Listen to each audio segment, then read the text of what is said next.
அதே போல ஏழை குடும்பத்தை சேர்ந்த முதியோர்களுக்கு முதியோர் உதவி திட்டம், அதுல அம்மா இருக்கும்போது 500 இருந்து 1000 உயர்த்தினாங்க.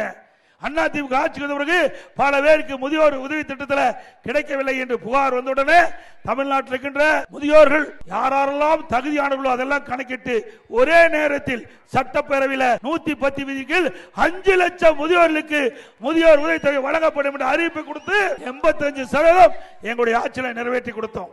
இப்படி ஏழை மக்களுக்காக பல திட்டங்களை கொண்டு வந்து நிறைவேற்றப்பட்ட அரசு அதிமுக அரசாங்கம். அதே போல நம்முடைய மகளை சகோதரிகள் வேலைக்கு செல்கின்ற பொழுது குறித்த நாளைக்கு வேலைக்கு போக வேண்டும், வேலை முடிஞ்சு வீடு திரும்ப வேண்டும். அதற்காக அம்மா இருசக்கர வாகனம் வாங்குவதற்கு ஒவ்வொரு அம்மா இருசக்கர வாகனம் வாங்குவதற்கு 25,000 ரூபாய் மானியம் கொடுத்தோம். சுமார் 3 லட்சம் பேருக்கு கொடுப்பதாக அறிவித்து 90% மக்களுக்கு கொடுத்தோம். மீண்டும் அதிமுக ஆட்சி வந்தவுடன் அம்மா இருசக்கர வாகனம் நம்முடைய ஏழை பெண்களுக்கு வழங்கப்படும்.